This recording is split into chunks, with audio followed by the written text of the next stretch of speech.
entonces vamos a iniciar con el taller. Como habíamos mencionado, el taller es sobre transmisión vertical en el embarazo. Mi nombre es Carmen Tapia, soy alumna de cuarto año de obstetricia y puericultura, y el día de hoy entonces voy a impartir este taller. Comenzando entonces un poquito sobre qué vamos a hablar, vamos a hablar un poco de qué es la transmisión vertical, los tipos de transmisión vertical, sobre la prevención y algunas recomendaciones para evitar esta transmisión, y al final vamos a tener una pequeña actividad de unas preguntitas bien cortitas. Bueno, para comenzar entonces vamos a hablar un poco de qué es la transmisión vertical en el embarazo, ¿ya? Es importante tener en cuenta que es una transmisión, es decir, un traspaso de una infección o una enfermedad desde la madre al hijo que se realiza durante el embarazo o inmediatamente después del parto. Ya puede ser durante todo el proceso de embarazo, según el momento en el cual se haya detectado esta enfermedad, o posterior al parto, como vamos a mencionar un poquito más adelante cuando hablemos de cada tipo de transmisión vertical, de cuáles pueden ocurrir posterior al parto y cuáles ocurren durante el embarazo. Bueno, hablando de los tipos de transmisión vertical en el embarazo, que sería entonces esta transmisión de alguna enfermedad de la madre al bebé, vamos a partir entonces hablando un poco sobre el virus de la inmunodeficiencia humana, ¿ya? Antes de seguir, importante mencionar que los que vamos a hablar acá son los exámenes que se toman durante el embarazo, que son para detectarlos a tiempo y principalmente darle algún tratamiento y evitar que esta enfermedad o esta infección traspase al bebé, ¿ya? Partiendo entonces con el virus de la inmunodeficiencia humana, el VIH, es importante tener en cuenta que corresponde a un virus entonces que ataca el sistema inmune y que se puede contraer tanto por relaciones sexuales de riesgo, por jeringas contaminadas y también de la madre al feto, ya que eso es lo que vamos a tratar el día de hoy, que es la transmisión vertical. Es importante tener en cuenta que el VIH no es lo mismo que el SIDA, que generalmente se tiende a confundir un poco debido a que el SIDA corresponde a la etapa de la enfermedad. Ya el VIH es la etapa entonces de la infección como tal y no de la enfermedad, por lo tanto no, muchas veces no tiene síntomas, que esa es una de las características. ¿Tiene tratamiento? Sí, tiene tratamiento, el cual puede evitar entonces que se realice esta transmisión de la madre al feto, que es lo que se busca evitar durante el embarazo, ¿ya? Con estos exámenes que se van a ir tomando en el embarazo, principalmente en el ingreso, se trata de evitar este traspaso al feto. ¿Cómo se detectaba entonces? A través de esta muestra sanguínea que detecta anticuerpos contra el VIH. ¿Cuándo se va a tomar? Se toma siempre al ingreso al control prenatal y se toma en el ingreso a preparto. Hay una segunda toma, en realidad una tercera toma, que se puede realizar entre las 32 y las 34 semanas de gestación, pero que se realiza generalmente cuando hay algún riesgo asociado. ¿A qué nos referimos con un riesgo asociado? Por ejemplo, el inicio de actividad sexual con una pareja distinta, estar en contacto quizás sexual con alguna persona que sea VIH positivo, en esos casos se toma nuevamente. ¿Ya? Es importante tener en cuenta que este examen se toma bajo un consentimiento informado, ¿ya? Donde la embarazada es quien acepta o rechaza el examen. Esto se aplica en el ingreso a control prenatal, donde se le entrega una hojita, la cual deben firmar para indicar si aceptan o no que se les tome el examen, ¿ya? Importante mencionar también que el resultado de este examen es totalmente confidencial, solamente va a ser entregado entonces en el próximo control por la matrona y se va a archivar dentro de sus exámenes, no es por ningún lado difundido ni nada por el estilo, por eso, pero de igual forma se realiza este consentimiento informado. Entonces, si hay VIH en el embarazo, ¿qué se hace? Si el resultado fuese positivo, se tiene que volver a reconfirmar esto y se debe iniciar un tratamiento que es indicado por el poli de inmunología, que es uno de los lados a los cuales va a ser derivada la embarazada, ¿ya? Para evitar principalmente el contagio al bebé. Es muy importante que el tratamiento sea iniciado lo antes posible, a la menor edad gestacional posible, para evitar el traspaso de la madre al bebé del VIH, ¿ya? Y también la madre entonces va a ser derivada al policlínico de alto riesgo obstétrico para ir evaluando entonces cómo va este embarazo. Y el objetivo del tratamiento es obtener que la carga viral, es decir, la cantidad de virus en el cuerpo, sea la más bajita posible, la menor cantidad, para que sea totalmente indetectable al momento del parto y no afecte al bebé, ¿ya? Ahí sí. ¿En qué consiste el tratamiento entonces? Como habíamos mencionado, el VIH tiene tratamiento. El tratamiento se realiza con antirretrovirales que van en contra entonces de estos virus de la inmunodeficiencia humana y generalmente se utilizan tres en conjunto, ¿ya? El tratamiento es por vía oral, y la recomendación, como había mencionado, es iniciar el tratamiento lo más precozmente en la gestación. Por eso es sumamente importante la toma de este examen al ingreso a control prenatal, ya que los ingresos entonces generalmente son a pequeñitas edades gestacionales, y esto es lo que nos va a permitir entonces detectarlo a tiempo y iniciar el tratamiento. Una de las preguntas comunes que surge entonces a raíz de una persona que tiene VIH y que está embarazada es si es que puede o no tener un parto vaginal. ¿Ya? Esto depende de si se ha recibido tratamiento o no durante el embarazo y si es que este disminuyó la cantidad de virus en el cuerpo. En la semana 34 se puede tener una certeza ya si es que se puede llevar a cabo un parto vaginal o no según la cantidad de virus y si el tratamiento fue efectivo o no. En el caso de que el tratamiento no haya sido efectivo, no se puede optar a un parto vaginal porque hay mayor riesgo entonces de la transmisión de la madre al bebé del VIH. ¿Cuáles son algunas de las complicaciones de la transmisión vertical? Que es una de las cosas que se trata de evitar al detectar a tiempo esto y darle un tratamiento: aborto, muerte fetal in útero y la restricción del crecimiento fetal, es decir, que el bebé no se desarrolle como debería. Y es muy importante mencionar también que en el caso de las mujeres portadoras de VIH positivo, que sean madres, no pueden dar lactancia materna, está totalmente contraindicada. Y para esto entonces se utilizan bajo indicación médica algunos medicamentos para dar corte entonces a la lactancia, y se inscribe también entonces para la entrega de la leche inicial en el bebé. Luego, pasando entonces a otra infección, tenemos la sífilis, que en este caso es una infección de transmisión sexual también, que es de tipo bacteriana, es una bacteria y que tiene diferentes etapas, cuyas etapas se caracterizan entonces por algunos síntomas que se pueden ir produciendo, y en etapas que son transmisibles y en etapas que no. Es decir, en algunos casos puede que sea detectada y en otros casos puede que no. Tenemos la sífilis primaria, entonces, la secundaria, la latente precoz, la tardía y la sífilis terciaria. Como les mencionaba, entonces, cada una tiene ciertos síntomas que va a ir avanzando a medida que avanza entonces la infección. ¿Cómo se detecta entonces? Principalmente a través de un examen de laboratorio, al igual que el VIH, entonces un examen sanguíneo, que en el caso del CESPAM, el que se solicita es el RPR, que es el que generalmente se le solicita siempre al ingreso a control prenatal. Y en caso de que este no saliera positivo, se confirma con un VDRL. En el embarazo, entonces, este examen se solicita más de una vez, como habíamos mencionado, y etapas entonces de la sífilis donde esta no es detectada. Entonces, por ello se toma más de una vez durante el embarazo. ¿Cuándo la vamos a tomar? Al ingreso al control prenatal, entre las 24 a las 28 semanas de gestación, entre las 32 a las 34 semanas de gestación, y al ingreso al preparto se le toma a toda gestante. Esto corresponde principalmente a según las set de exámenes. Por ejemplo, se solicita el primer set de exámenes en el ingreso al control prenatal, el segundo entre las 24 y las 28 y el tercero entre las 32 y las 34. Entonces se tomaría estas 3 veces durante el embarazo y al ingreso al preparto. Para poder valorar, porque por ejemplo, si en el ingreso nos salió que no estaba reactivo, no había sífilis, puede que más adelante sí nos saliera alterado. Entonces, por eso es importante realizarlo más de una vez y realizarse la toma del examen. ¿Qué pasa entonces si una persona tiene sífilis en el embarazo? Si el resultado saliera como reactivo, se recibirá la primera dosis de tratamiento en el lugar, que en este caso sería quinacetpan, y luego va a ser derivada a la UNASIS, ¿ya? Para confirmar el diagnóstico y continuar con el tratamiento. Además, debe ser derivada al policlínico de alto riesgo obstétrico para evaluar el control de la gestación. ¿En qué consiste el tratamiento? El tratamiento principalmente tiene que ser aplicado en la embarazada y en sus parejas sexuales. Eso es sumamente importante, ya que es una infección de transmisión sexual. No sirve solamente que se trate la gestante, sino se trata a su pareja, ¿ya? Porque esto lo que puede generar es que una vez que el bebé nazca, sea considerado también como que tiene sífilis debido a que no se recibió el tratamiento adecuado de la pareja.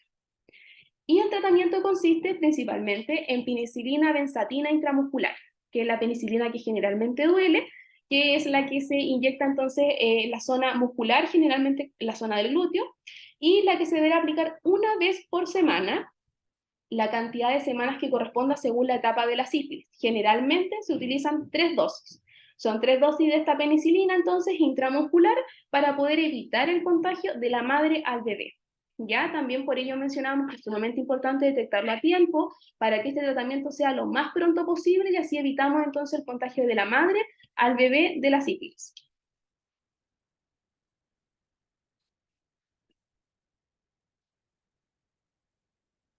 Dentro de las complicaciones de la transmisión vertical de la sífilis tenemos el aborto, que es una de las principales como características de la sífilis. La mayor cantidad de abortos en algunos casos se puede deber a sífilis.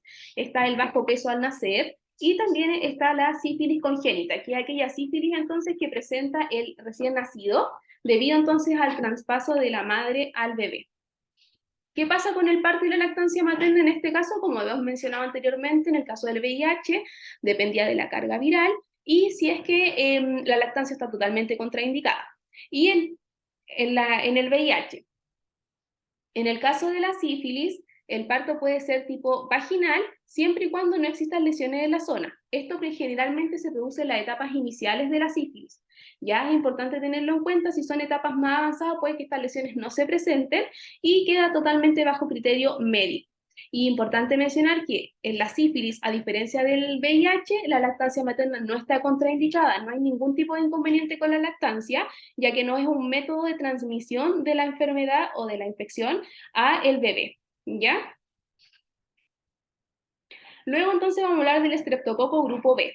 ¿Ya? ¿Qué es el estreptococo? Corresponde a una infección que se produce por una bacteria común que habita en la zona genital.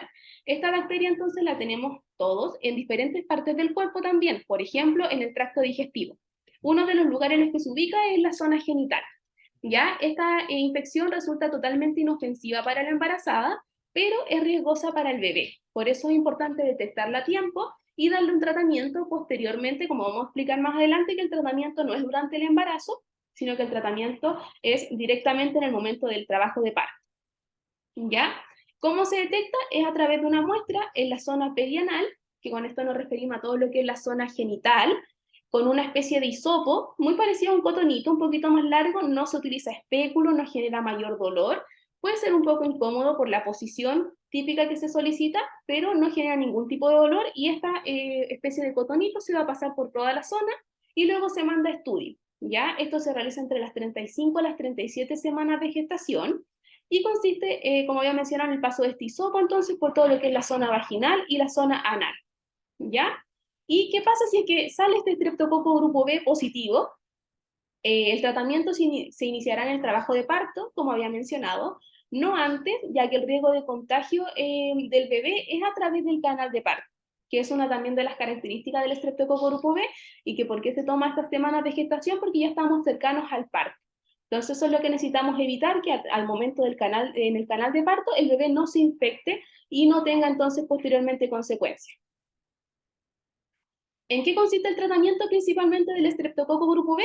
Es un tratamiento intraparto, es decir, durante el trabajo de parto, con penicilina sódica endovenosa.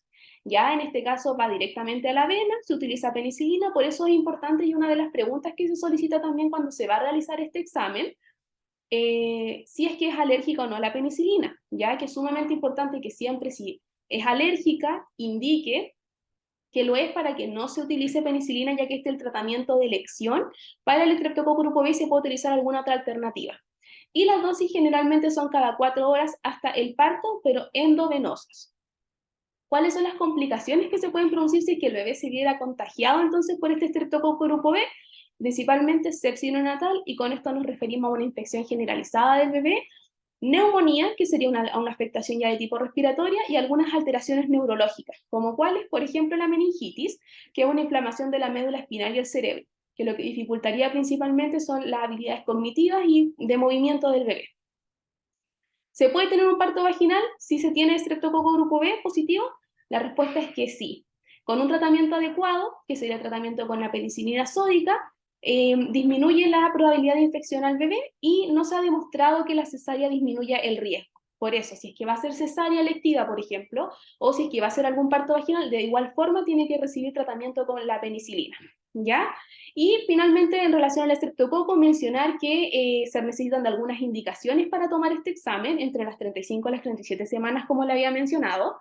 Dentro de las indicaciones, entonces, no hay que realizar lavado genital el día de la toma, no se puede tener actividad sexual y no se puede estar en tratamiento con óvulos.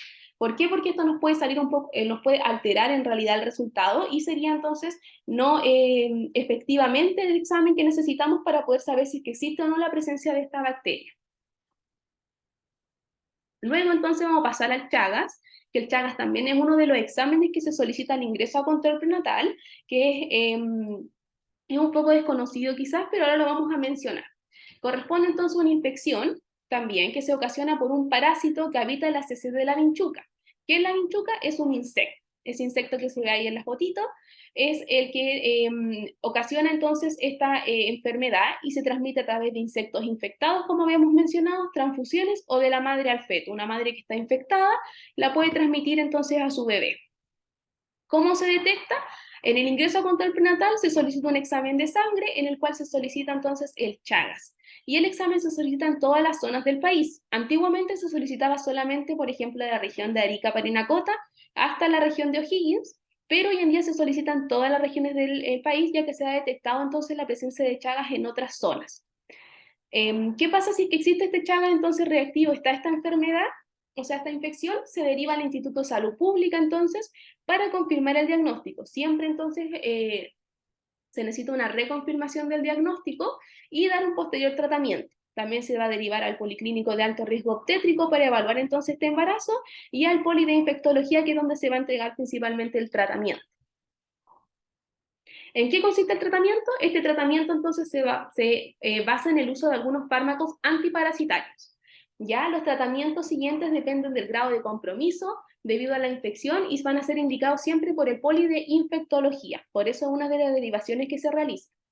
El tratamiento, eso es importante, es indicado posparto, a diferencia de los anteriores que teníamos en el caso del VIH y la sífilis, que el tratamiento es durante el embarazo, lo más precozmente. En el caso del estreptococo grupo B, el tratamiento entonces es en el preparto. En el caso del Chagas, el tratamiento es posparto.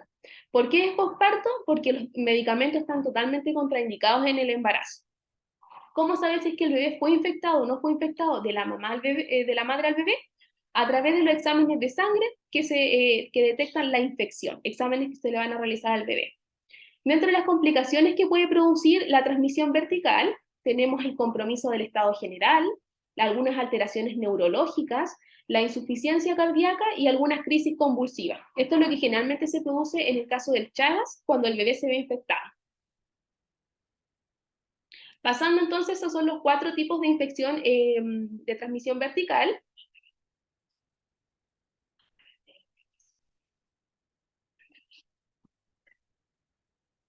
Los más característicos entonces de transmisión vertical, y son algunos de los exámenes que se solicitan principalmente en el ingreso a control prenatal. Ya, y en el caso del estreptococo, como hemos mencionado, entre las 35 a las 37 semanas. ¿Ya? Y hablando un poquito de algunas recomendaciones en cuanto a la prevención, el uso de preservativo para aquellas infecciones que son de tipo de transmisión sexual, por ejemplo el VIH, la sífilis, siempre el uso de preservativo durante toda la relación sexual, desde el inicio hasta el fin, y el uso correcto también del preservativo. Siempre asistir al control prenatal para llevar un embarazo controlado, para poder tener la solicitud de estos exámenes, que es sumamente importante, como hemos mencionado. En el caso, por ejemplo, de la sífilis, se toma más de una vez en el embarazo, no solamente al ingreso, por lo cual es importante venir al ingreso, tomar los exámenes iniciales y seguir un control posteriormente para ir evaluando si es que puede aparecer alguna de estas infecciones, ya que pueden afectar al bebé en desarrollo. Siempre realizar la toma de los exámenes, se entrega la orden con la matrona y posteriormente entonces tomarse los exámenes para poder detectar a tiempo estas infecciones y poder darle tratamiento oportuno, tratamiento rápido entonces para evitar la infección de la madre al bebé y que se generen complicaciones como las que habíamos mencionado, por ejemplo, aborto, dificultades para el crecimiento del bebé, entre otros. Entonces, para ello es importante la toma de los exámenes y dar un tratamiento y seguimiento adecuado. Siempre para prevenir la transmisión vertical es sumamente importante que se dé un adecuado tratamiento y se haga un seguimiento posterior, ¿ya? Para evitar siempre las complicaciones de la madre y del bebé. Con esto nos referimos, por ejemplo, a que si tuvo sífilis, hacer un seguimiento posterior a la sífilis después del tratamiento. En el caso del VIH, se va a ir evaluando constantemente la carga viral, esta cantidad de virus que hay en el cuerpo, para ver, por ejemplo, si se puede optar un parto vaginal, entre otros, y ir viendo entonces si hay riesgo o no hay riesgo mayor de que el bebé entonces se vea afectado por esta infección que presenta la madre. Ya para ir finalizando entonces vamos a tener una pequeña actividad, son unas preguntitas, son solo 4 preguntitas relacionadas con la presentación, ¿ya? y les voy a dar unos minutitos para que me respondan. Partiendo, para que activen el micrófono, partiendo. La primera, ¿cuántas veces en el embarazo se toma el BDLR o RPR, que es para la detección de la sífilis? ¿Se toma 2 veces en el embarazo, 3 veces o 4 veces en el embarazo? Piénsenlo y me pueden responder. Activan el micrófono, por favor.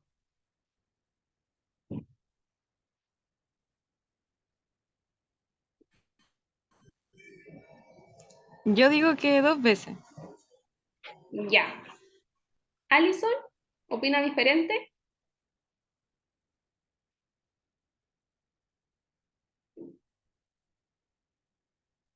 Ya. Entonces, sí. Nada, en ese momento voy entrando a clases, así que las dejo. Agradecida por el taller. Ya, perfecto. Muchas gracias por participar. Hasta luego. Hasta luego. Bueno, seguimos entonces con Luciana. Ya, en realidad no es 2 veces, son 4 veces que se toma durante el embarazo. Como habíamos mencionado, la sífilis se puede detectar entonces en diferentes periodos porque hay etapas de la sífilis que no son detectables. Entonces, por eso se toma al ingreso al control prenatal de las 24 a las 28 semanas de gestación, entre las 32 y 34 semanas de gestación y en el preparto. Ya se toma 4 veces para ir detectando, porque puede que el primero salga, por ejemplo, no reactivo, es decir, que no hay sífilis, pero que los posteriores sí aparezca que hay sífilis. Entonces, es importante ir evaluando. Ahora con la siguiente, el examen del estreptococo grupo B, ¿es a través de una muestra sanguínea?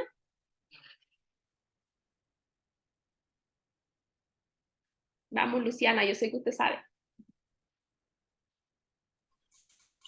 Ahí me pilló, pero ¿Qué piensa usted? yo digo que sí.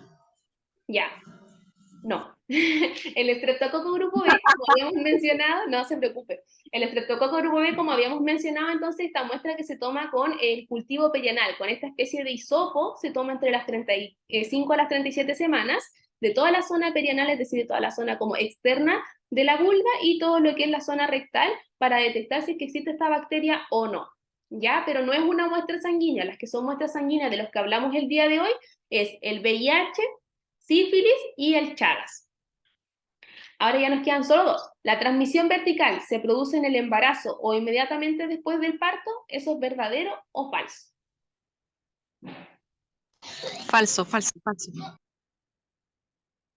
Es verdadero. Sí, No puede ser. no se preocupe, si estamos aquí para aprender.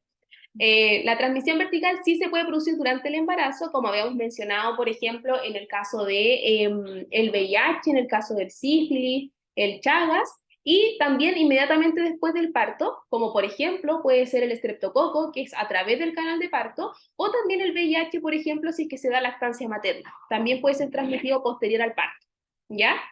Y ahora vamos con la última. ¿Se puede evitar el contagio de una infección desde la madre al bebé? Sí. ¿Sin tratamiento? No. Y sí, pero con un adecuado tratamiento.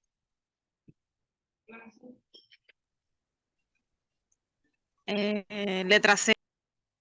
Exacto, sí, súper bien. Tiene que ser con un adecuado tratamiento, ya que eso lo que nos va a permitir entonces es que no haya una infección de la madre al bebé entonces y este no se vea afectado por la situación que esté viviendo la madre. Así que súper bien. Muchas gracias entonces. No sé si hay alguna pregunta, Luciana.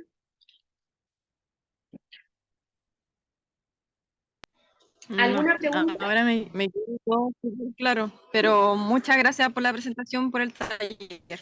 Perfecto. Igual en caso de cualquier duda puede consultar a través del WhatsApp de las matronas. Ahí está el numerito. Seguirlas en Instagram, Matronas Cordillera. De vez en cuando se está subiendo ahí cierta información. Y siempre importante que asista a sus controles, asistan a los controles prenatales y siempre solicitando la hora a tiempo, ¿ya? Porque la horita a veces están un poco colapsadas, entonces puede haber dificultades para la toma de exámenes o para solicitar la hora para el control prenatal, así que siempre a tiempo.